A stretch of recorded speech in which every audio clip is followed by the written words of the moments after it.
اهلا وسهلا بكم وحلقه جديده من مطبخ رجاله احلى اكل في مصر. النهارده عندنا مقارنه ما بين اتنين في مملكه الكشري بمدينه بني سويف. معانا المنشاوي القادم الجديد الى سوق الكشري، ومعانا البكري العريق في هذا السوق. قصه البكري تاريخ قديم قوي في الكشري في محافظة بني سويف من وانا قد كده لغاية دلوقتي. مجموعة كبيرة جدا من الفروع، شغل كتير ومشهور في أكتر من مكان، ولكن ما كانش بيعمل دعاية إلى أن ظهر المنشاوي. والمنشاوي ظهر بحملة دعائية قوية قدمها لنا عشان يبدأ البكري يحس فعلا إن في منافس قوي ظهر السوق.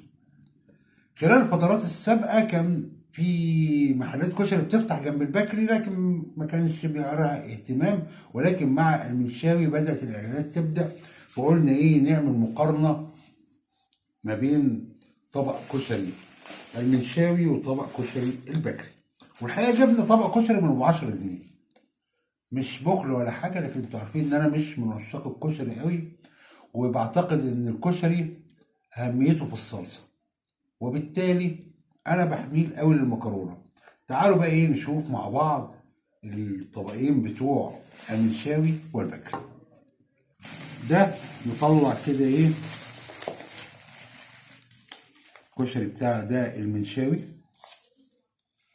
ورقم مختصر 19/8/65، وده كشري البكري. هو عنده رقم مختصر عمله جديد مش فاكر بس يعني ممكن يكون على علبة، لا بس عامة ده الفرق. لا يعني بكري تقيل عن المنشاوي، فبالتالي الكمية أكبر. نفتح كده علبة، طبعا هنا شفافة كده مبين الشغل ومبين ده المنشاوي. نفتح نشوف البكري.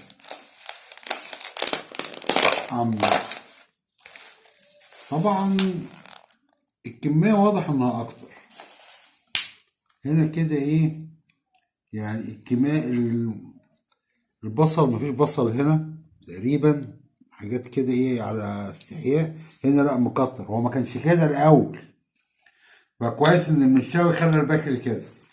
شاطر يا منشاوي.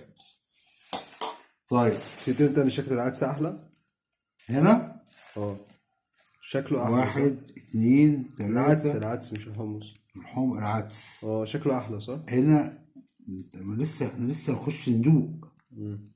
بصوا يا جماعة، هنا في شعرية كتير، هنا لا.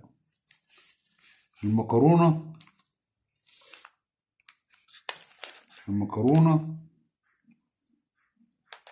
يعني بصوا، يعني هنا الحمص بتاع المنشاوي والحمص. بصوا هنا في المنشاوي لمسة قاهرية، بمعنى الحاجة مش مستوية قوي، يعني حاجة واخدة سوى المعقول. الحمص ماسك نفسه، العدساية كده حتة على بعضها. هنا لا، تحس ان هو اتهرى من الغليان والسلق. بصوا دي المنشاوي ودي البكري، دي منفوشة شوية ودي لا، ماسكة نفسها، وبالتالي في فرق. نروح بقى لبقية مكونات الطبق اللي المفروض ان هي بيبقى معانا. الدقة دي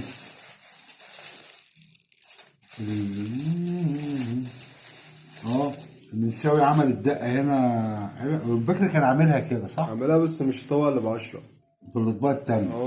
برضو ممكن مرة ومرة لا. دي شطة منشاوي، دي شطة بكري. دي شطة برضو 2 شطة.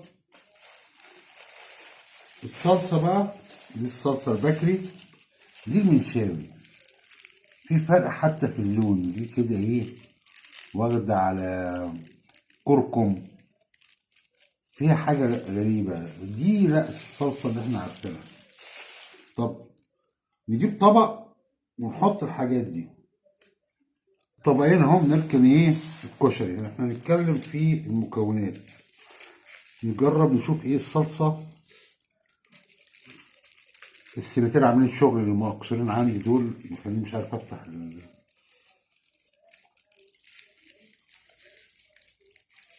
ده كده. وادي الصلصه بتاعت البكري. ابص كده ايه مبدئيا فرق اللون اهو واضح. ندوق.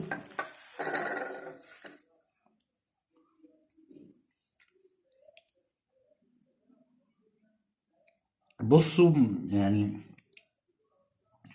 الصلصه دي بتاع المنشاوي طعمها حلو قوي بس مش كشري.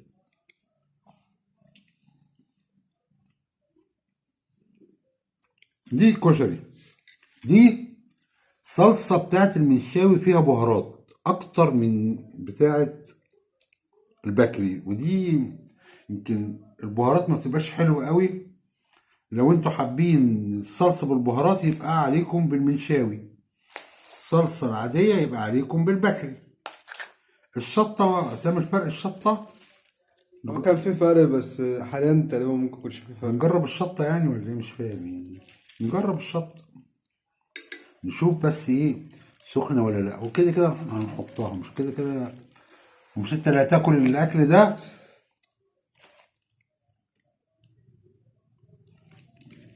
اه لا حراقه التانية. بصوا الكميه كبيره فهدوها من الكيس عشان ايه نفس الكمية. ومش سايق وماسكه نفسها شويه عن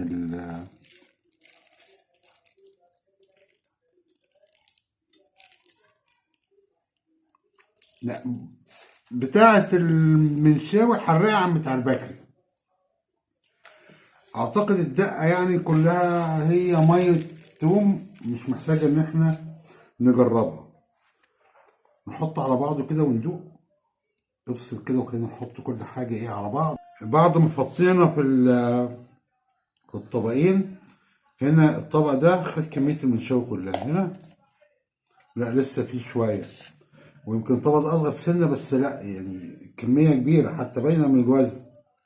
ادوق انا بقى كده.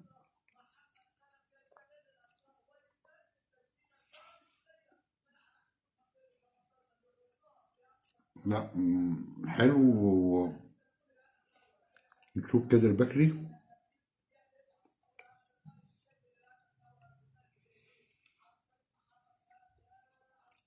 الدقه في البكري بتاع الكشري. هنا لا هي مجرد نكهه يعني انا مش حاسس بالدقه في المنشاوي خالص. في المنشاوي عاطيه ايه ريحه مع النفس، انما في البكري عاطيه طعم. المنشاوي تمضغ الحاجه وانت بتاكلها، يعني محتاج ان انت تستكين شويه كده وتمضغ وبتقعد بتحس ان في العدس وانت بتاكل. البكري الموضوع معجن شويه.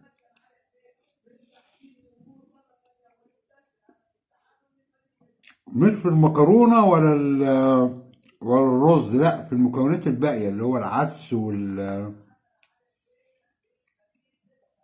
ناخد من الاتنين مع بعض.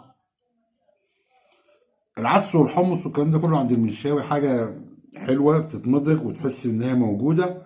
عند البكري انت حسيت ان الطبق كله على بعضه، لازم الطبق كله حلو بس مستوي واخد سنه هاريه شويه. ده المنشاوي والبكري.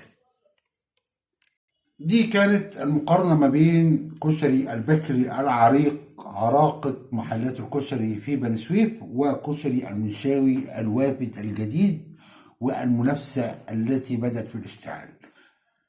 المستفيد من هذه المنافسة بالتأكيد هو المستهلك، ونتمنى ان انتوا ناس بقى بتشجع المنشاوي وناس بتشجع البكري، وبدأت الكلمتين دول يبانوا. لكن الحقيقة الاتنين حلوين، الاتنين ممتازين، كل واحد فيهم ليه نكهة مختلفة. و اللي بيشجع المنشاوي عنده حق، واللي بيشجع البكري عنده حق. الاتنين كويسين، وكل واحد فيهم ليه المذاق بتاعه. طبعا انتوا عارفين ان الاكل مذاق، ويختلف من مكان لمكان، ويختلف من شخص لشخص. دي كانت حلقتنا من مطبخ رجاله، احلى اكل في مصر. ولو انت من محافظه بني سويف قول لنا بقى، انت بتاكل من البكري ولا المنشاوي؟ السلام عليكم.